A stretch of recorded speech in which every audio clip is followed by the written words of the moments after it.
So, good afternoon, everybody. Firstly, many thanks for taking the time out to join us for today's webinar session. My name's Curran. I'm the Partnership Officer for the Surrey Safeguarding Adults Board. As part of my role, we are developing ways in which we engage and communicate with agencies across the county. And delivering our webinar series is just one of the many ways we would like to engage with you all to disseminate information, raise awareness around safeguarding issues and priorities, and look at some of the topics we feel are most important within the county. So today we are joined by Steve Davies from the University of West London, lecturing in law and police studies. Stephen has kindly offered his time today to join us and give us some insights around the understanding of inherent jurisdiction.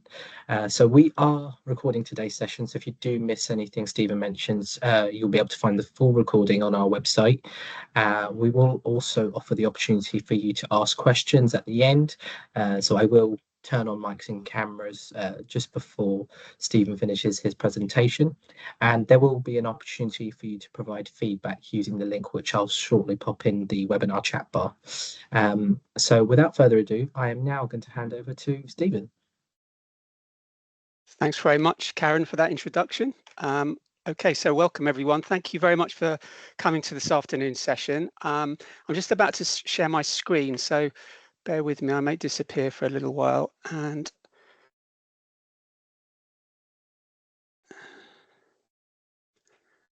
okay, that's not what I wanted.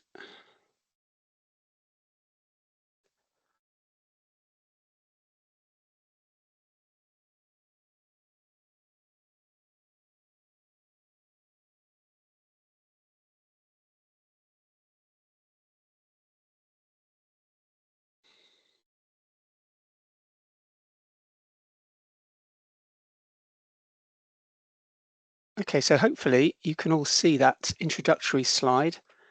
So yes, welcome. So today I'm going to talk about the inherent jurisdiction of the High Court in England and Wales. And in a moment, I'm going to ask you to just do a little poll on your current knowledge of this topic. It may be that some of you have heard of this. Some of you may know a lot about this.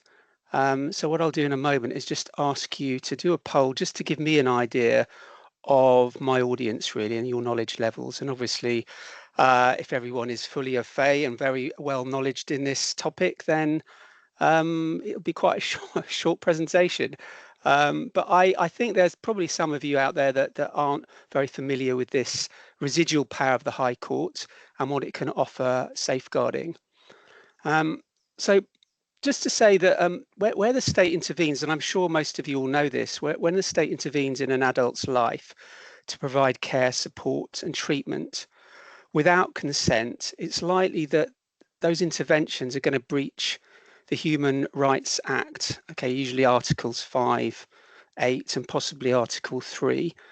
But there are circumstances where the state can intervene and where it may be necessary to protect an individual who's at risk of harm. And as such, there are legal frameworks in place to enable the state to intervene, such as the Mental Capacity Act and the Mental Health Act. But the inherent jurisdiction of the High Court is one that you may not have heard of. So what I'd like you to do now, I'm going to move to the poll just to try and gauge people's sort of knowledge of this subject matter. You can either scan the QR code that you can see up there, or just go to pollev.com/with my name and 959, and then hopefully it'll allow you to vote and give me an idea of where people are with this topic. So I can see somebody's already there. I'll give it a couple of minutes because sometimes it takes a while to get the results through.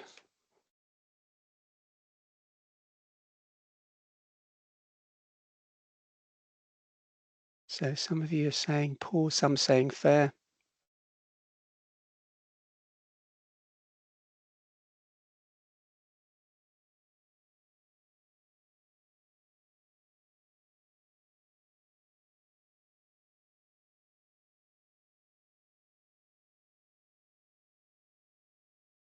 Oh, there's a 4.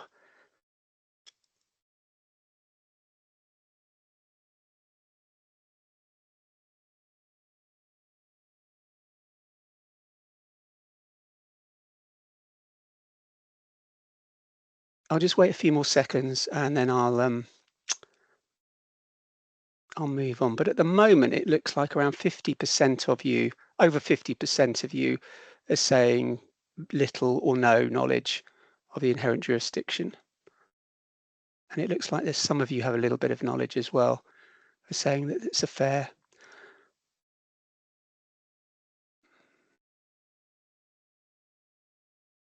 Okay, I'll leave it. It's gone up slightly. I'll leave it around 60%, but there is certainly some knowledge out there.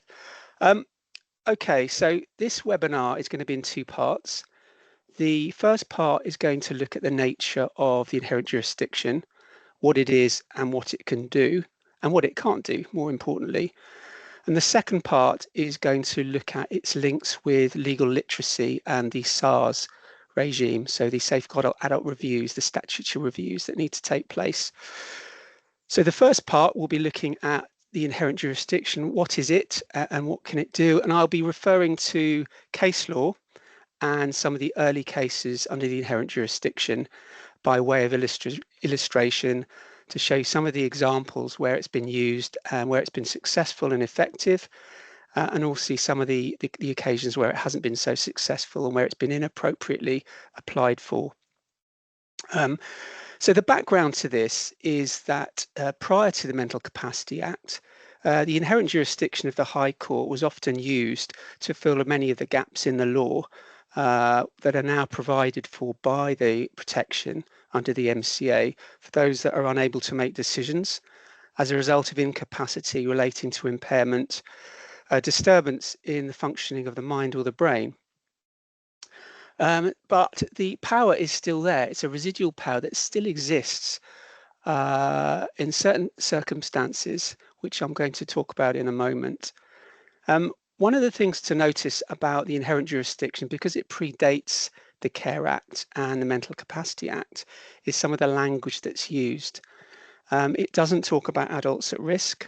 It predominantly talks about vulnerable adults or adults who may be vulnerable. So that's just one thing to bear in mind.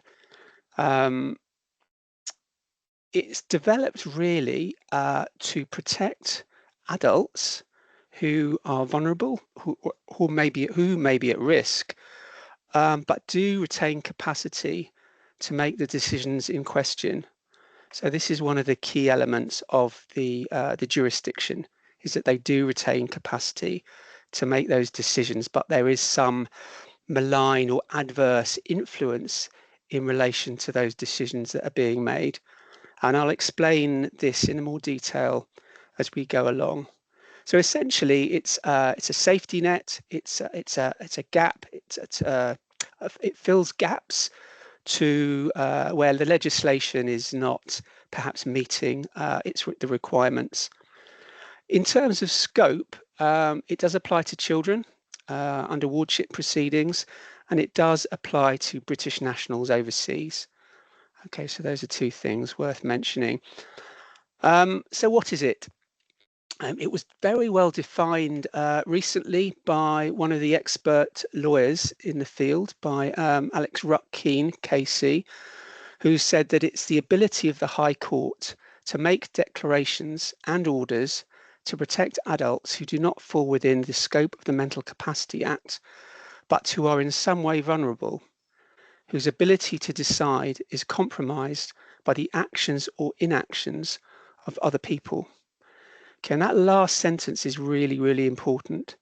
Okay, it's the compromising of the decisions by actions or inactions of other people, so third-party influence. It's not the only application of the inherent jurisdiction, but it's one where there seems to be the most case law, where there are third-party influences that overbear, undermine, impact on a person's decision or capacitated decision. It's a jurisdiction that's developed over many years, which complements the statutory provisions of the Mental Health Act. Yes, really. Read them with a different lens. And the Mental Capacity just to get them signed off. And the Mental Capacity Act involving vulnerable and or incapacitated adults. It's used predominantly in decisions involving serious medical treatment, where declarations may be made as to the lawfulness of an intervention or a decision, welfare, deprivation of liberty, and safeguarding. And we'll cover all of those aspects as we go through the presentation today. So when can it be used? Okay, so as I've already alluded to, it's where a person is unable to make a decision and they are at risk in some way from the actions or inactions of another or themselves. Okay, the ability to use the inherent jurisdiction where the person themselves is making decisions that puts them at risk is extremely limited. And I'll talk about that a little bit later on. The usage of the inherent jurisdiction against third parties is where it seems the case law seems to be most fertile, and there seem to be the most activity, I would say.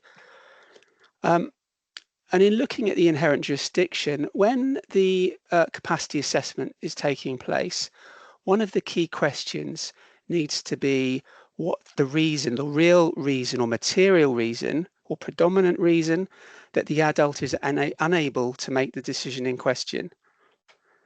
Okay, is it a result of an impairment, disturbance in the functioning of the mind or the brain, or is a predominant reason because of an adverse influence by another or a third party? We can see this in some ways. It's been reflected in the criminal law by the offence of the criminal, the coercive or criminal behaviour, coercive behaviour that's now been criminalised in domestic abuse cases. And there are some similarities and some overlaps in terms of the impacts that this overbearing, the influential decisions that can have and the harm that can be caused in this scope. The key issue with that point is whether the person can grasp whether the other person has interests contrary to their own. In other words, if they can't do that, they can't see that, then it's more likely to be a mental impairment. But if the answer is that they can grasp that the other person has interests contrary to their own in terms of their own welfare, where they should live, who they should have contact with, then it's less likely that the Mental Capacity Act is going to apply. One point to make, I suppose, about the decision-making process is unwise decisions that we see sometimes. And the Mental Capacity Act talks about a person is not to be treated as unable to make a decision merely because he or she makes an unwise or risky decision. The inherent jurisdiction, I suppose, can trump that in certain circumstances. Okay, so in certain circumstances, a capacitated adult's unwise or risky decision can potentially be trumped or overruled by the inherent jurisdiction of the High Court. Okay, and some of you may balk at that and think, well, why? You know, this is not autonomous. This is contrary to the principles of the Care Act.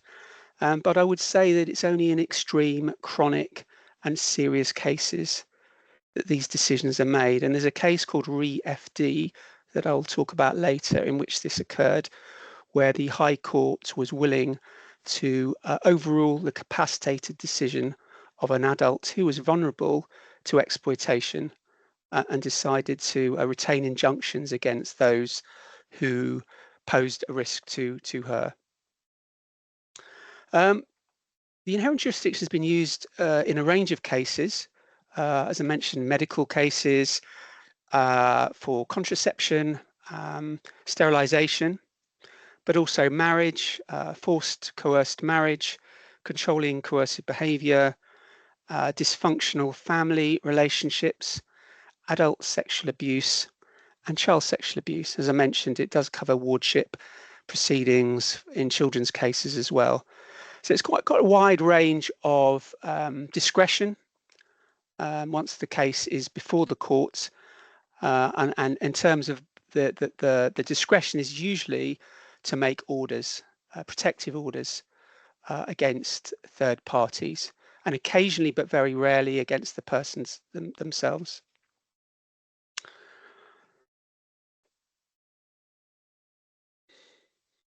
So the first case I want to talk about, and this was fairly early on, as I say, before the Care Act, the Mental Capacity Act came into force, which is Re T. So Re T in 1992 was a Jehovah's Witness case involving a young lady who was 34 weeks pregnant, who was involved in a car crash. Her mother was a Jehovah's Witness, but she was not. And before losing consciousness in hospital, she spent some time with her mother. And following that meeting with her mother, she told the doctors that she was not willing to agree to a blood transfusion. Now, the decision was taken that she should have a blood transfusion. And obviously the court needed to investigate that fairly urgently. And it decided, the Court of Appeal decided that in all the circumstances, she lacked the capacity to make the decision regarding the blood transfusion. And it said that in all circumstances, in other words, even had she been conscious, she would have lacked capacity to make that decision. Okay, which is an interesting first case to look at, because although the decision was taken to give her the blood transfusion, it also said that had she had capacity, her capacity was influenced so much so by the adverse influence of her mother. Okay, in other words, the mother had vitiated her decision to follow her own beliefs and refuse a blood transfusion. So that's the first case that we've looked at, and that's one of the medical cases that I mentioned. This next case in 2005 was relation to a marriage. So this was an arranged marriage by a family on behalf of a young Muslim lady who was had a mild learning disability, and she was a signer. She used British Sign Language. There were no issues about her capacity to marry. It was deemed that she had capacity to enter into an arranged marriage by her family. But some of the other issues for her were that she wished to live in the UK. So the marriage was going to take place in Pakistan, but she wished to return home with her new partner to the UK. And what the court had to consider was whether or not there was adverse influence on that decision to go to Pakistan to marry, and whether or not she would be persuaded against her will to stay in Pakistan and not return. So the court investigated and made the following sort of observations, really. And it said that the inherent jurisdiction can be exercised in relation to a vulnerable adult who, even if not capacitated by mental disorder or illness, is or reasonably believed to be under restraint or subject to coercion or undue influence, or for some other reason deprived of the capacity to make the relevant decision, or disabled from making a free choice, or incapacitated or disabled from giving or expressing a real and genuine consent. So in this case, SA, her decision to marry was contingent on a number of factors. And what the court decided was to make specific orders because they were concerned about the influence of the family in the UK and in Pakistan, that one of those factors on the screen would apply.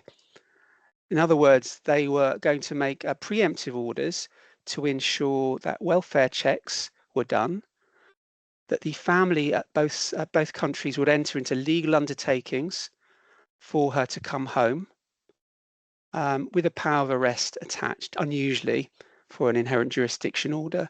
So there was a power of arrest attached to those orders to ensure that she was going to be safe and not remain in Pakistan.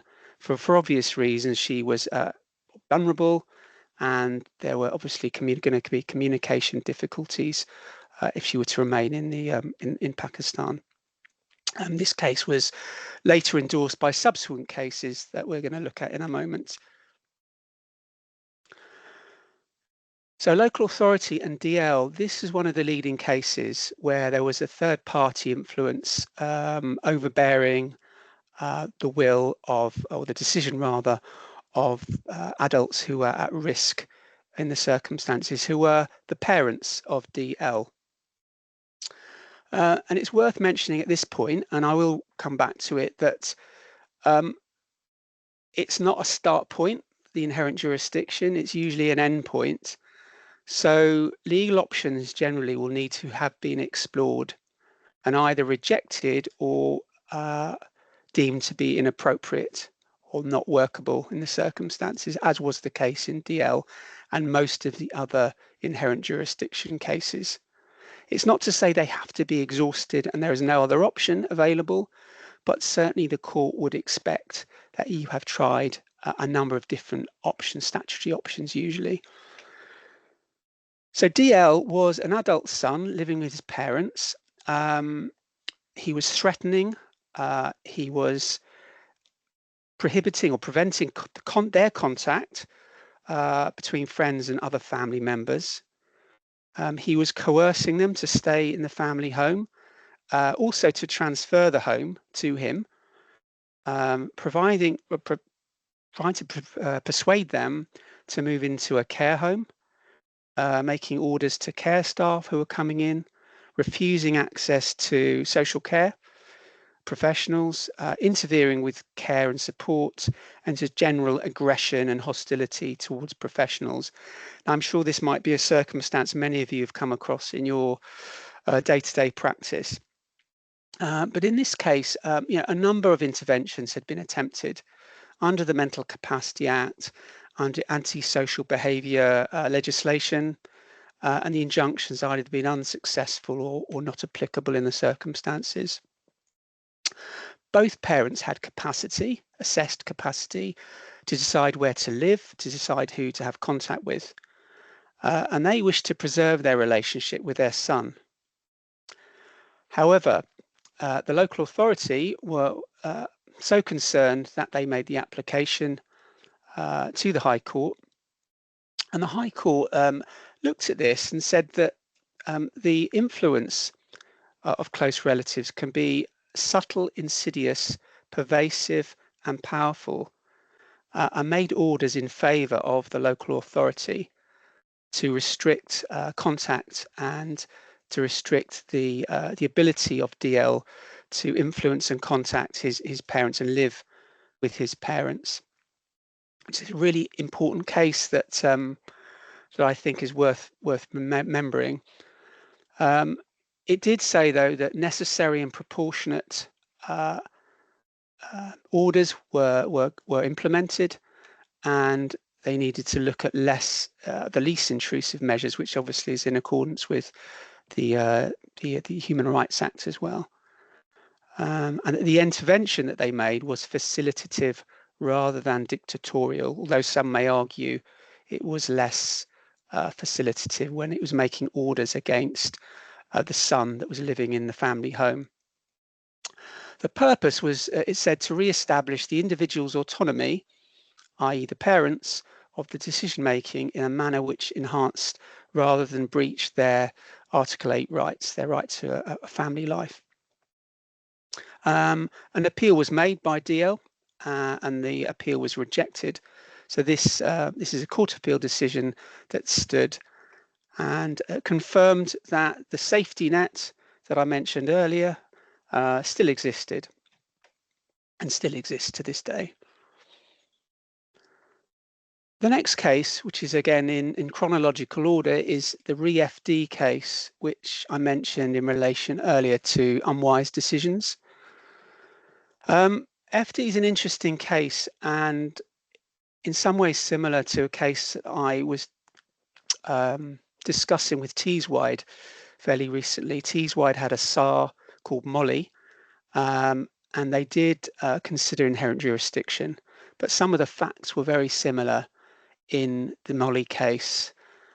She started as a child, the local authority proceedings when she was a child in care as an exploited child, and there were wardship proceedings. So I'm back into the re-FD case now. So the injunction arose out of the wardship proceedings to protect her from GH and AD, who was her father. So GH was her father's friend. She was being sexually exploited. She was suffering physical abuse, violence, and they were forcing her to take drugs, stealing her benefits, and she was terrified of both men. Many of the statutory interventions were tried and failed, and she was still having contact with both of them. On her 18th birthday, the court revisited the capacity assessment that prohibited the GH and AD from having contact with her. And interestingly, the psychologist who was employed to do the capacity assessment for the court said that she had capacity to not only conduct her own proceedings, but to decide where to live and with whom she could have relationships. So despite the fact of the previous violence, threats, drug use, sexual exploitation, it was found that she did have capacity. So the Mental Capacity Act was not relevant in those circumstances. However, the inherent jurisdiction was relevant. And the inherent jurisdiction can be exercised in the Court of Protection, provided the judge has authority by the High Court to do so. So in the jurisdiction of the High Court, the court was then empowered to decide whether or not orders should be made, and the orders made against GH and AD should continue past her 18th birthday. And interestingly and importantly, the court decided that they would continue with those injunctions to prevent contact by GH and AD. It did consider also whether or not it had the power to attach an arrest power, but for various reasons it decided that it didn't have the power to do that, and that was based on some earlier case law. Notwithstanding that, obviously with court orders, we still have contempt of court proceedings, so that was I suppose the enforcement element of those orders. Very similar to the Molly case, as I mentioned, and in Molly, which was in, I think, 2022, Molly had suffered similar sexual exploitation as a child. She moved into adulthood and there were similar concerns about her exploitation. She was homeless for many periods of her life into her early 20s.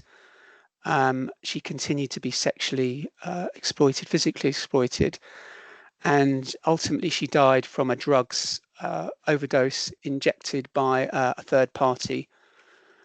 The application or the consideration of inherent jurisdiction that was examined in the Molly SAR was rejected by the legal team in Teeswide on the basis that it would be unlikely the court would have made orders to protect her, and all they would have been able to do was to order for her to be placed in safe accommodation, which was not available within the local authority area at the time. But I think the corollary to that really is that perhaps that should have been challenged. That decision could have been challenged in light of re-FD and those continuing orders against those persons in her life that were threatening and posing a risk.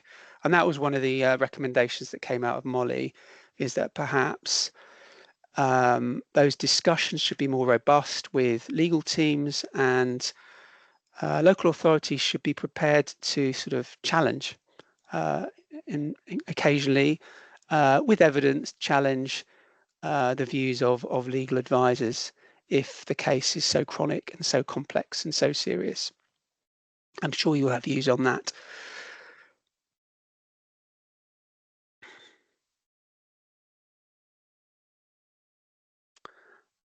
Okay, generally we've talked about the use of the inherent jurisdiction against third parties.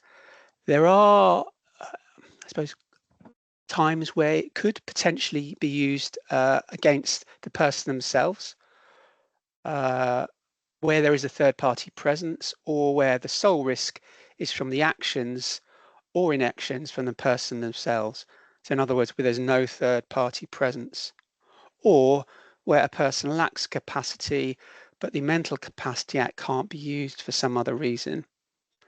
Okay, so it is exceptional. There are very few cases where the courts have intervened to make orders against the person themselves. For obvious reasons, it would breach their human rights. It undermines their own autonomy in decision making in their lives.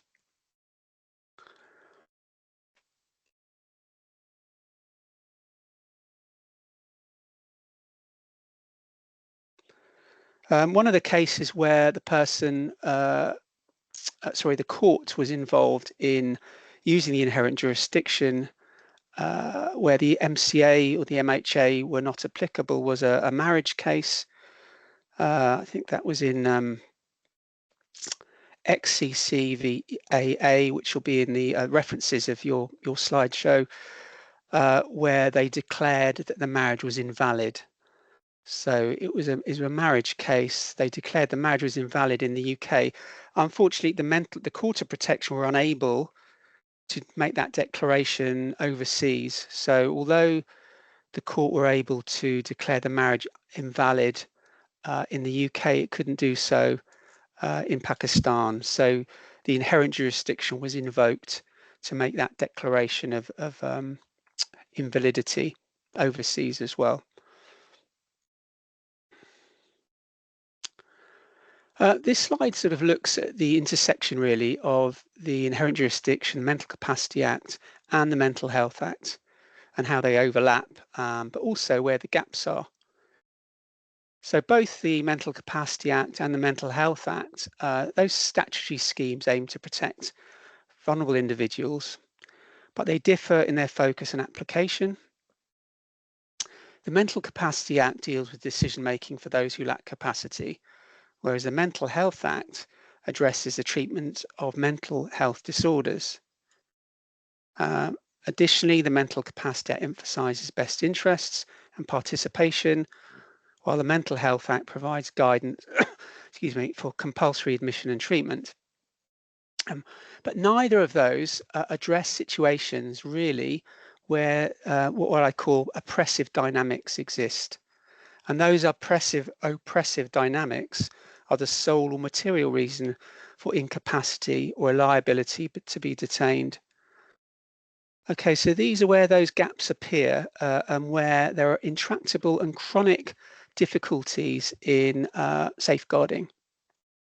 And again, as I've said earlier, these will often come from third parties, so undue influence, coercion, intimidation, where those are the sole or predominant factors, those malign influences, and where other interventions, other statutory schemes, and I must emphasize that, have failed or are not applicable.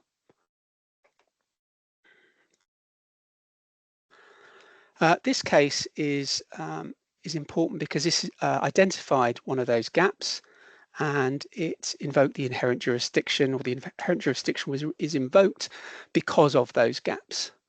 So in an NHS trust v. A doctor, a patient needed to be deprived of his liberty and was resisting medical treatment.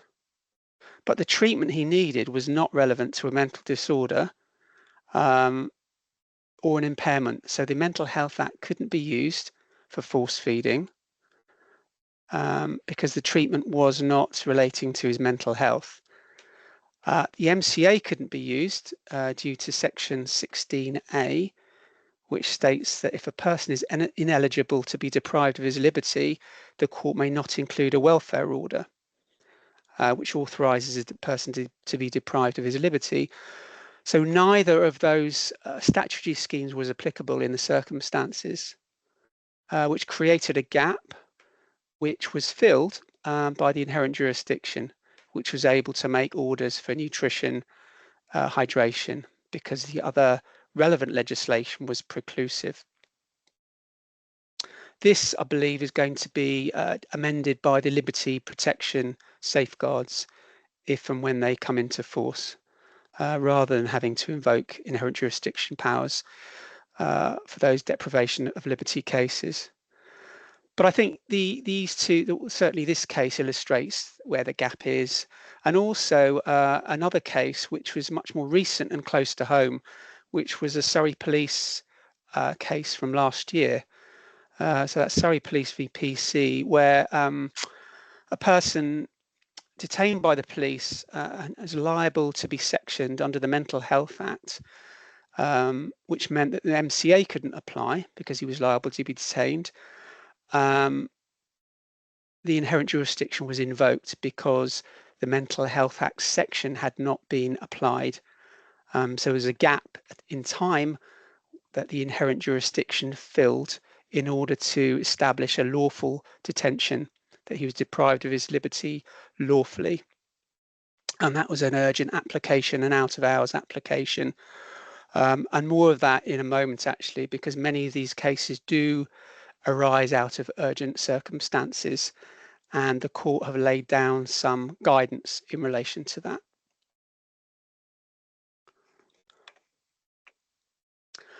Some of you may already be thinking about this may be not a good thing, the inherent jurisdiction, because of the way it appears to be quite draconian.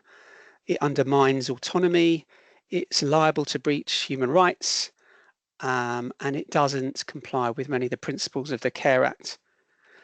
And there's something that arose out of the Mazar case, which I'll talk about in a minute, called the protective imperative. And this is especially in the sort of urgent out of hours cases that have come to the High Court. So criticisms have ranged from it being amorphous, elusive, breaching human rights, a lawless void, and this protective imperative aspect. So Mazar v Birmingham is an interesting case, and it's one of the most recent cases, actually. So this was a case where an urgent application was sought to deprive a person of their liberty, a capacitated person who required urgent medical treatment. And it was hoped that this case may clarify whether or not deprivation of liberty was permissible under the inherent jurisdiction in law. Unfortunately, it didn't. The Mazar case, I suppose, was criticised in terms of allowing the person to be treated against their will, based on what they call a protective imperative, without the full information provided in advance of the decision that the court made.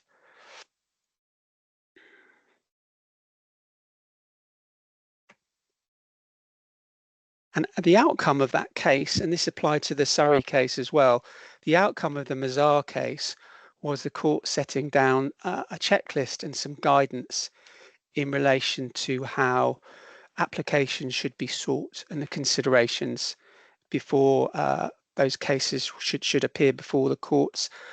And this is something, I suppose, when you've reached a bit of an impasse with your decisions in terms of safeguarding and interventions, something which would probably be the next step and the discussion that might involve a legal advisor. The checklist that they set out was this. So before making an application, you need to consider what other legislative mechanisms exist and whether they have been tried. And I mentioned that, and they would expect you to have done that already. And many of the, as I say, many of the cases already before the courts have done that. Also, is the interference with a person's rights necessary and proportionate? Again, in line with the Human Rights Act and the European Convention on Human Rights. We need to act in accordance with that. Are there any orders directed against the individual? Again, it would need to know that. And obviously, this is something, a more of a technical procedural detail. Is the judge that's going to be presiding over this case qualified and authorised to hear the application in the Court of Protection or in the High Court? It also said that any emergency situations where the High Court intervene should be made for as short as period as possible, and are there less intrusive means to achieve the same aim? Again, other human rights principles that you'd expect to see there.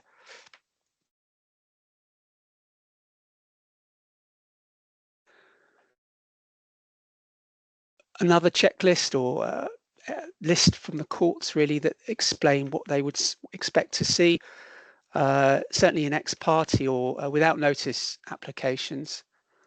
And this came out of the Surrey case and the Mazar case. So full reasons why you want the High Court to invoke jurisdiction. It would expect a full and frank disclosure from all those involved, a record of the hearing that's likely to be out of hours. So those involved, their representatives to make written records of what is said and what they are saying to the court, why the inherent jurisdiction is applicable in the circumstances, and all those facts should be recorded in the order and the recital that the court makes. And finally, the return hearing would be listed as soon as practically possible. Okay, so some of these procedural details there that they would expect. Ideally, they won't be without notice applications. And if you have a protracted, complex case, in the ideal world, you'd be making the application for the court to hear this in office hours through your legal advisors.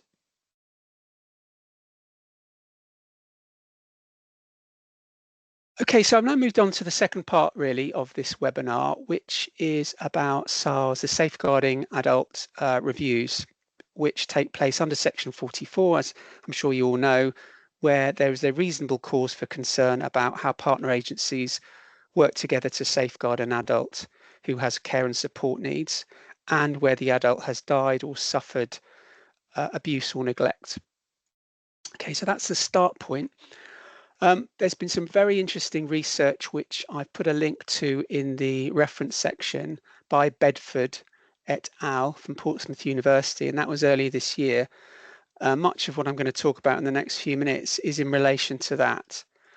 So what they did, they looked at a number of SARs around the country over the period 2016 to 2023 to examine the levels of legal literacy. And within that legal literacy, what knowledge and understanding there was of the inherent jurisdiction and whether or not it had been considered as an option. So retrospectively looking at the SAR to say, had they considered the inherent jurisdiction, and if so, what was the outcome?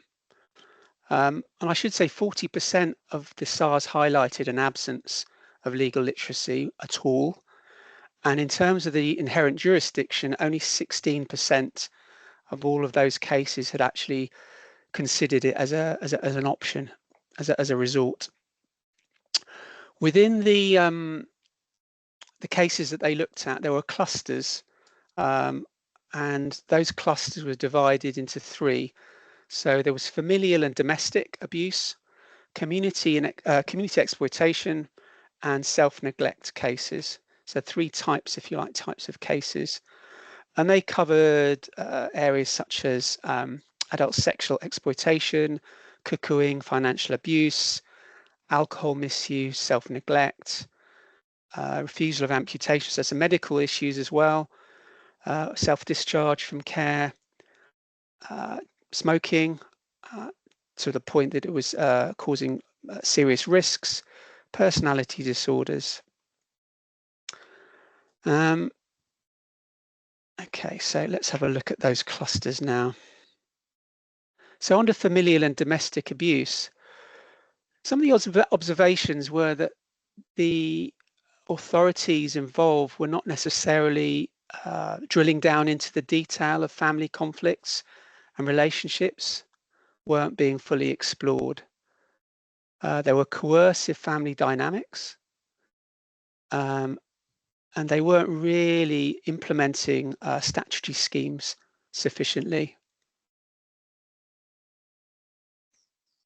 and it involved, obviously, there are occasions where domestic abuse situations resulted in homelessness and exclusion, as was in the Molly Sarr case.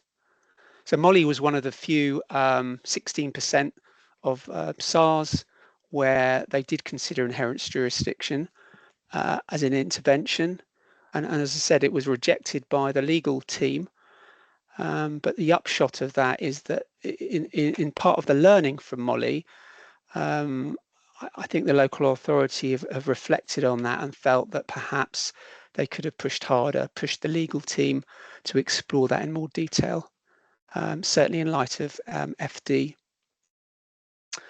Because those orders could have been made, orders could have been made against those exploiting Molly.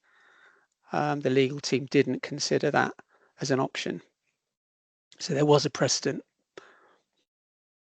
The second cluster, community-based exploitation. So many of you will have heard of cuckooing, exploitation where homes are taken over or taken under the control of others for illicit purposes.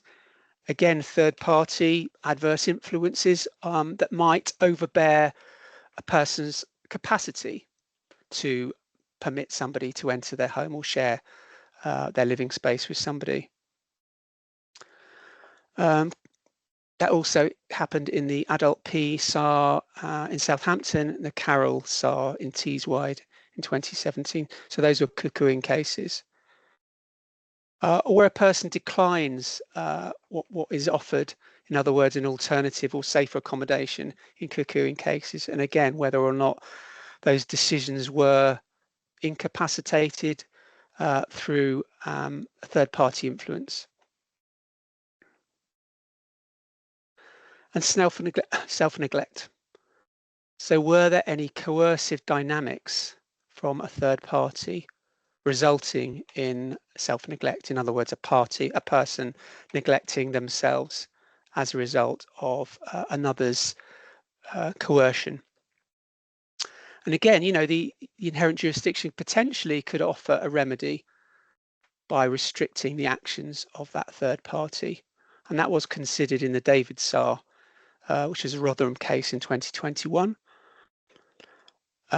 where Harry was also another case where friends, inverted commas, were unduly influencing him to pay for his care, not to pay for his care rather, and use the money in other ways. It's also been considered in refusals to treat leg ulcers, DVTs, and sepsis, where coercion was a factor. So that was the Miss T SAR in the Isle of Wight and the Honour SAR in Swindon in 2017. So I think a step forward in all of these cases, the three clusters would be certainly to see the inherent jurisdiction featuring within the discussion, within the narrative, and within the reflective parts of those documents as part of the legal literacy and the legal learning and some of those outcomes, where obviously where it's relevant.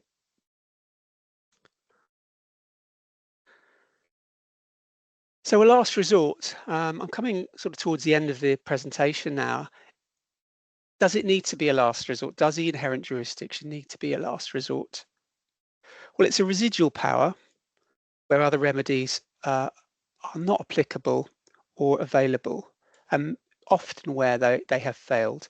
And coming from a criminal justice background, I would say that often we are grappling for remedies because criminal remedies have failed, and the criminal remedies often require a high bar of evidence, a high threshold beyond a reasonable doubt. You know, although we do have the criminal has evolved to meet many of these types of cases, often, and in my experience, it's not been successful for a number of different reasons. But the high bar, the high threshold of evidence is often one of them. But is it a last resort? Is it necessary for all possible resources to have failed before the inherent jurisdiction can be considered? Well, Bedford, and this is just a view, says no. Bedford et al., which is the research I've been referring to, says no. He says the key issue is whether a less intrusive measure could achieve the intended objective without an unacceptable compromise. And that's drawn from a judgment of Lord Carlisle in RVSS HD in 2014. So we're not saying necessarily that you have to exhaust every single potential intervention or statutory option, but you will have exhausted many of them. But it doesn't necessarily mean that you have to have exhausted every single means possible for the application to be considered and made. It's particularly when it would be counterproductive, or there would not be the time, particularly in urgent cases, to exhaust every alternative avenue in terms of protection.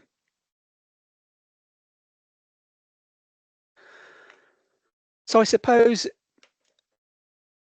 you're most likely to be considering this at the end of a long-standing case where there have been a number of attempts to intervene. The case is chronic. Other strategies have not worked successfully. And there may even be an obligation, arguably, to consider this under the local authorities' duties under the Human Rights Act, to consider whether or not the inherent jurisdiction could offer a remedy or a solution.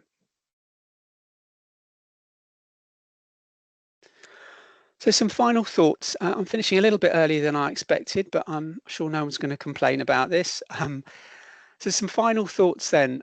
The inherent jurisdiction is not a panacea. It's not going to be able to address every complexity that arises. And there are clearly some dangers about over-optimism in the use of the inherent jurisdiction. It's not a magic button that will resolve things. However, it's certainly something that should be embedded, I would say, into the toolkits that you have available. And certainly with Tees-wide, that's something that now is the case. Legal literacy is part of their safeguarding training, and with the chronic complex cases now, their legal advisors are invited to the strategy meetings, or the higher level strategy meetings where legal advice is more likely to be relevant. And certainly some recommendations for policy that, some of the policy development aspects should consider existing case law and how the inherent jurisdiction has performed and how it has assisted and what it can offer. And consider whether or not it's a realistic and pragmatic solution for some of those more complex cases. Okay, so I'm going to stop sharing now and see whether there are any questions that you might have about what I've said this afternoon.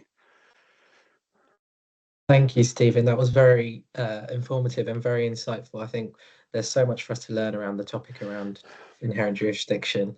But it was nice to kind of put things together with some of the reviews, especially the one around Molly and how the legal team had to use it. I think that was quite insightful. So, colleagues, I'm going to open up the mics and cameras for you, just in case you do have some questions for Stephen. So just bear with me while I do that. If you want to, you can also pop them in the chat bar if you don't want to speak. So just bear with me while I do that. Okay, that should be open up for everybody now.